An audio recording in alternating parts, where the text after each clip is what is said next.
students, good morning. This is Nidhi Ketia. Today we will discuss about the industrial production, estimation and utilization of the phytoconstituents. Okay, so let's be started with the study of the content. Okay, so today's our study of the content, that is industrial production, estimation and utilization of the following phytoconstituents, that is phytotoxins and caffeine. Okay, today we will learn these two phytoconstituents. Okay, so let's be started with the photophytotoxins. Okay, so photophytotoxin is the non-alkaloid toxin lignan extract from the root and rhizome of the photophyllum species. Okay, that is the extract of the root from the root and rhizome of the photophyllum species. Okay, so it is the potent spindle poison, toxic in if taken internally, and has been used as the cathartic. Okay, then it is very irritating to skin and mucous membrane, has keratolytic action. It's having the keratolytic action, and also has been used to treat the warts and keratosis, and may have anti-neoplastic property, as do some of its congress and derivatives. Okay, congress and derivatives. Then now we will see the production of the podophytotoxin. So now we will see the method number 1. So podophytotoxin is obtained from the dried root and rhizome of the Podophyllum hexandrum belonging to the family, that is Barbidaceae family. Then collect the rhizome of Podophyllum hexandrum and they go for the drying process. Okay, then take the dried rhizome powder, then carry out this oxalate extraction using the ethanol followed by the distillation, and collect the ethanolic extract and concentrate it to obtain the syrupy like mass. Okay, syrupy like mass. Then add the dilute hydrochloric acid to this syrupy mass and then cool it at around 5 degrees Celsius temperature. Okay, then allow to stand for the 2 hours and then filter it under the vacuum filtration process. Okay, then wash the residue or filter with acidified water and cool it below the 5 degrees Celsius temperature. Then collect this residue, dried residue, cool residue, and then mixed into 90% of hot ethanol. Okay, then filter it and evaporate the solvent and obtain the dry residue to contain the weight at the 80% solution, 80 degree of the centigrade. Okay, then now we will see the second one method, that is the extract. In this method we will take the extract of the Podophyllum imodi root, around 4 gram of the extract powder form, that is around 4 gram, by stirring and heating with ethanol 40 ml for about 10 minutes. Cool and filter the mixture. Okay, for this preparation of the extract, first we take the Podophyllum imodi root powder around 4 gram and they stirring and heating with the ethanol. Okay, for 40 ml of ethanol adding in the Podophyllum root powder, and they stand for the 10 minutes and cool and filter. So we will take the extract of the Podophyllum root. Then re-extract the residue with the further 100 ml of the ethanol, combine the extract and evaporate the evaporate to about 20 ml. Then pour the ethanolic solution into water around 100 ml and extract with the ethyl acetate. Combine the extract and evaporate the dryness. Then isolate the photophyllotoxin by preparative TLC. Okay, isolate the photophyllotoxin by preparative TLC, that is thin layer chromatography. Then crystallize the product from the ethanol, allowing to the crystallize at 0 degree Celsius for the several days. Then now we will see the estimation process of the photophyllotoxin. So photophyllotoxin and its glycoside were identified by the HPLC, that is high performance liquid chromatography technique. Okay, based on the comparison of retention time, and also they go for the UV spectrum spectroscopic method. So in this UV spectroscopic method, we will see the UV spectrum with the reference compound. Then HPLC analysis was performed on HPLC machine with pump system equipped with the photodiode array detector. Okay, HPLC analysis was performed in the HPLC machine. Okay, pump system. So they having the photodiode array as the detector. So they use for the detection of wavelength. They set the detection wavelength around 283 nanometer. Okay. Then satisfactory separation was observed using the resolve phase column, that column type, that is RP18 column. Okay, reverse RP, that is reverse phase, 18 that is column number, and 18 that is column number and column. Okay, RP18 column. So with photodiode detector. Okay. Satisfactory separation was observed with using of the reverse phase 18 number column with a photodiode detector. The elution is done with the mobile phase. That mobile phase, that is methanol and water.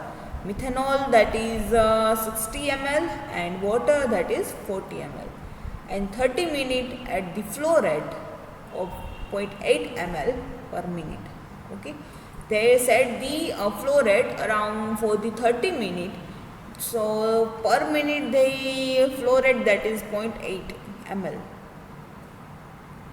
Then standardized solution of Maker compound with non-concentration of photophyllotoxin was prepared to develop calibration curve.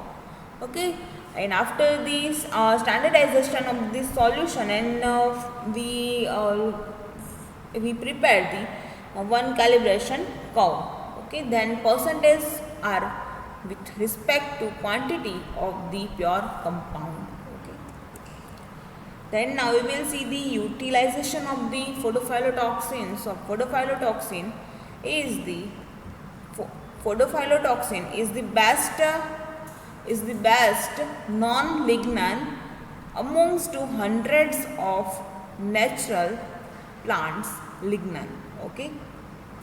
So photophyllotoxin has been used as a poison and anti-helminthin and local antifungal.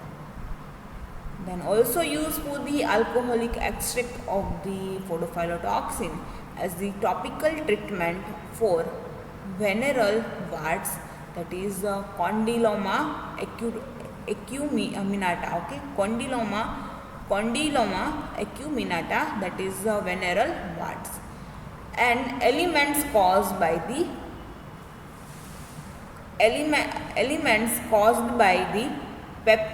papilloma virus. Okay, then photophyllotoxin continues to be used worldwide as a first line treatment of condyloma acuminata and also for used some cathartic herbal preparation. It has also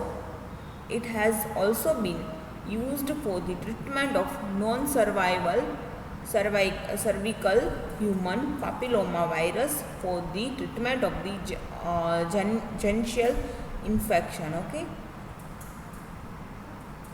In the treatment of the external condylomas, as a standard alcoholic solution of podophylotoxin is used by obtain necrosis of external condyloma that are not very extensive.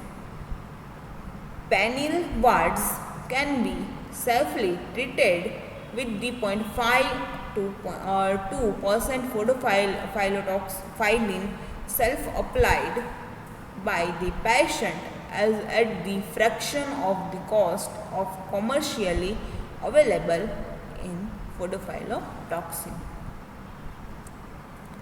So a mixture of the natural and semi-synthetic glycoside from Podophyllum hexadrum has been used for many years for the treatment of rheumatoid arthritis, but it showing the gastrointestinal side effect. Okay, podophyllin that's having the natural and semi-synthetic glycoside. So they was used from many years like treatment in the rheumatoid arthritis. Okay, but it's showing the gastrointestinal side effect.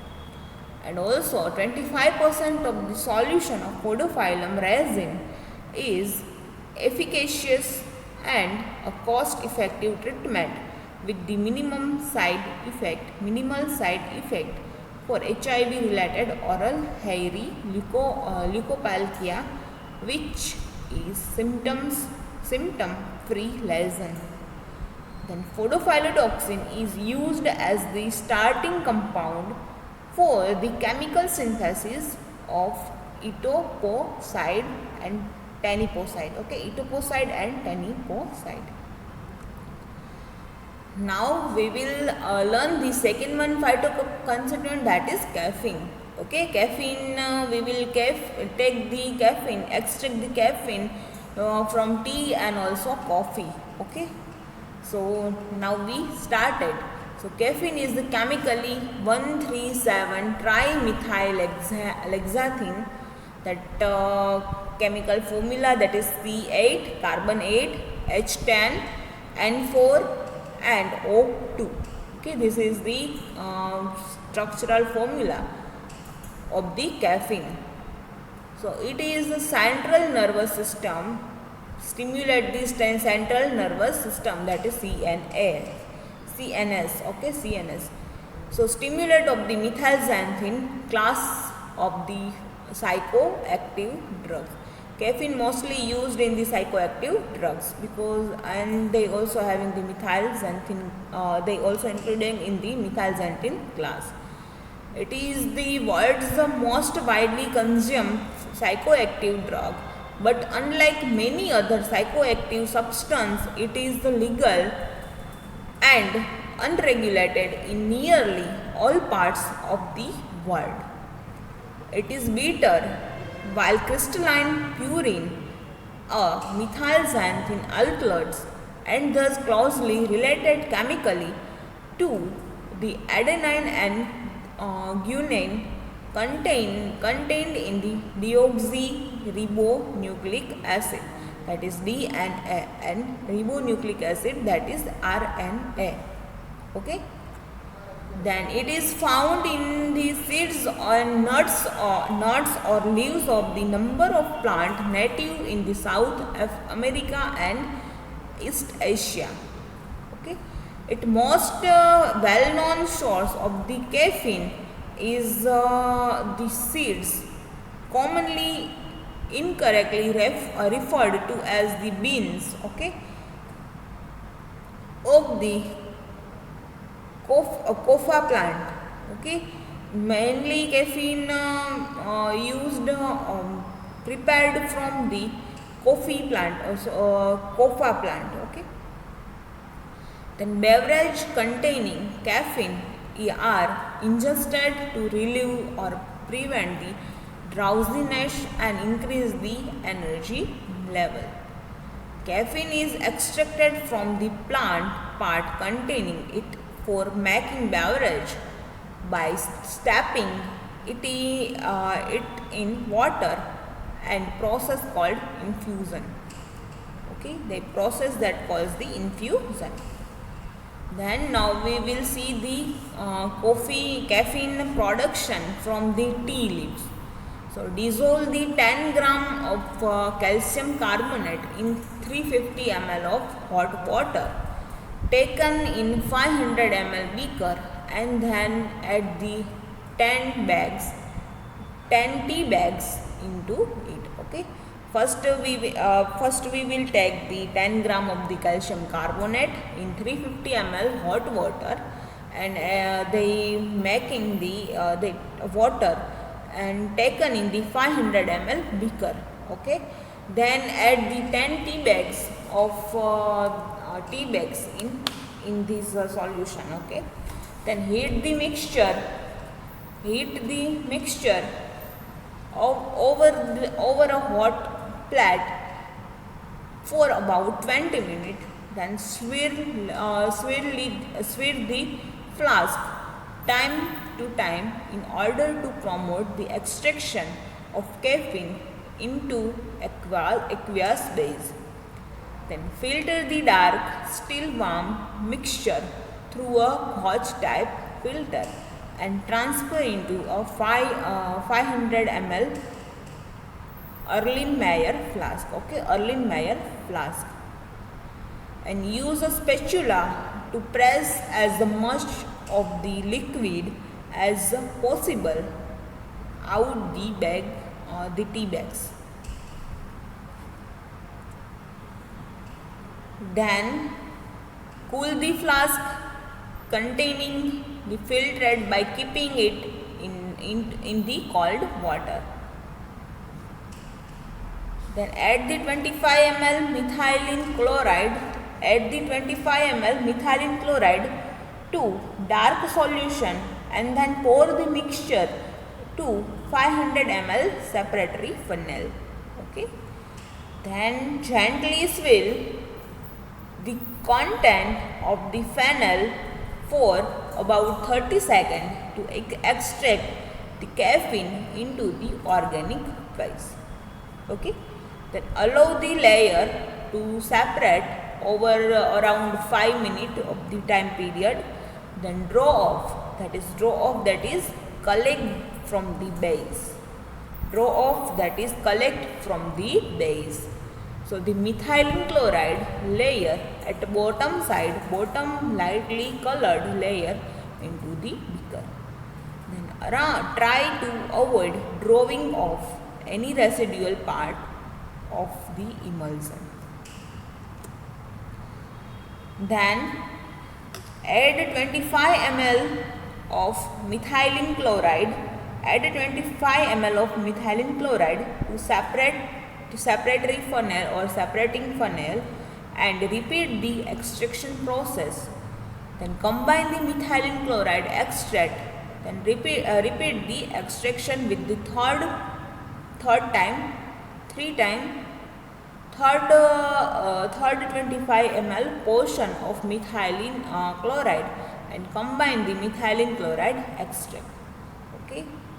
And add the 2 to 5 gram of anhydrous sodium sulfate to the methylene chloride solution and swirl the beaker. This will remove any residual water from the organic phase. Then take a conical flask and plug its hole with the wood and cotton or glass wool, and alternatively used some filter paper. Then filter the methylene chloride solution. Filter the methylene chloride solution through the funnel and influence of the gravity and collect the filtrate into previously treated 100 ml beaker or Erlenmeyer flask. Then evaporate the solvent in the fume hood. Evaporate the solvent in fume hood over the warm hot plate. So once the dried determined, then weight the crude caffeine, slightly greenish color obtain. Okay. Once they dried caffeine getting the dried position, they go for the waiting. Okay. Then recrystallization process. For the recrystallization process carried out to obtain pure caffeine, so dissolve the crude solid in minimum amount of hot acetone around 5 to 10 ml. Then cool the solution in an ice bath. Cool the solution in ice bath to induce the crystallization process. Then collect the product by suction filtration. Pure crude product, okay, pure crystals of the caffeine. Collect the pure crystals of the caffeine by suction filtration. Then now we will see the estimation process of the caffeine. So 3 gram of caffeine, 3 gram of the tea powder was subjected to extraction with chloroform by gentle warming in water bath. Then combine the chloroform extract was concentrated to 20 ml volume, 20 molar volume, and was applied on the chromatographic plate. Okay. Then standard caffeine was also spotted as the reference caffeine. So for chromatographic process using the TLC, that is thin layer chromatography. So as this stationary phase silica gel G using, then mobile phase, that is chloroform and acetone. Chloroform, that is 9 ml, and acetone, that is 1 ml. Then visualization process, iodine chamber. Okay, for the visualization process or spot detection process, iodine chamber are using, and their RF value around 0.55. So this distant band was eluted, and extract with chloroform was evaporated to dryness, and resulting crystal of caffeine was dissolved in the 25 ml of distilled water. Then 4 ml of 10% weight by volume solution of phosphor molybdentic acid in water was added and boiled for the few minutes. Okay. Then the solution was allowed to cool at 0 degree centigrade. Then the precipitate thus obtained was again filtered through the Z4 Syneter's glass funnel, and the residue was washed with dilute HCl. So the residue of that product, that yellowing color residue thus obtained from the above filtration process, was redissolved in the acetone, and final volume of adjust around 25 ml.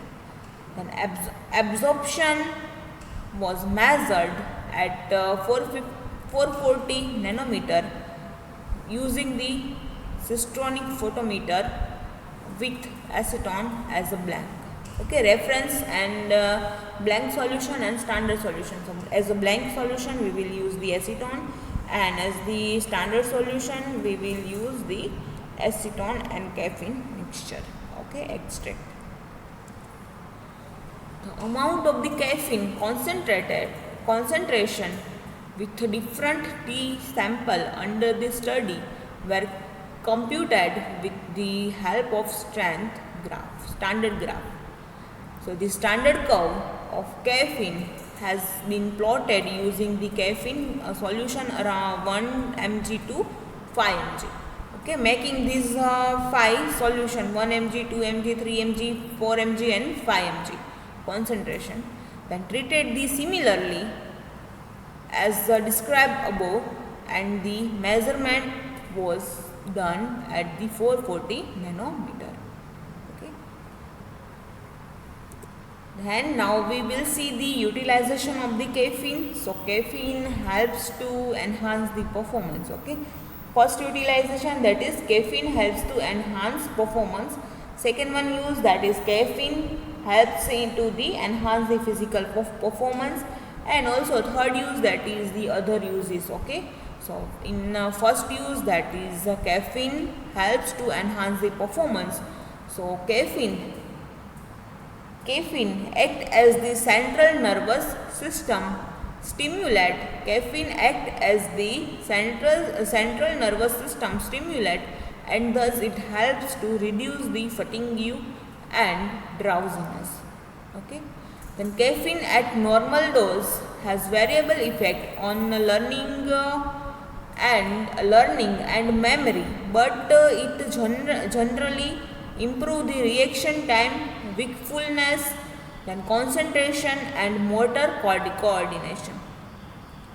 Then depending on the body size and degree of tolerance, the amount of caffeine needed to produce these effect varies from the person to person. So caffeine can delay or prevent sleep and improve the task performance during the sleep deprivation. Then now we'll see the second one use, that is caffeine helps to enhance the physical performance. So caffeine is proven ergogenic aids in human. Okay, they proven the ergogenic aids in human. So caffeine improve the athletic performance in aerobic and anaerobic condition.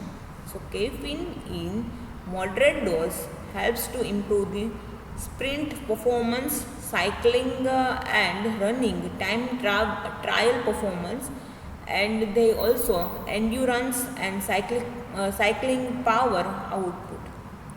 So caffeine increase the basal metabolic rate in adults, and caffeine improve the muscular strength and power, and may enhance the muscular endurance.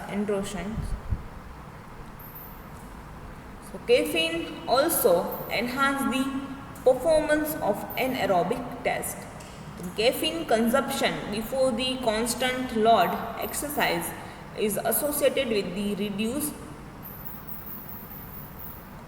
caffeine consumption before the constant load or a load of exercise in associated with the reduced perceived extraction. Okay.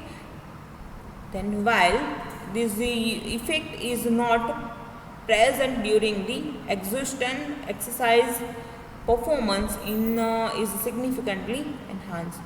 Okay, they reduce the perspiration. Okay. Then other uses like caffeine is used for both prevention and treatment of the bronchopulmonary dysplasia in the premature infants. So caffeine helps to improve weight gain during the therapy and reduce the incidence of cerebral palsy, as well as reduce the language and cognitive delay. And caffeine is used as the primary treatment for the apnea of prematurity but not prevention. So caffeine is used for the treatment of the orthostatic hypotension. And caffeine containing beverage such as the coffee and tea. Caffeine containing beverage such as coffee or tea sometimes used used to treat their asthma.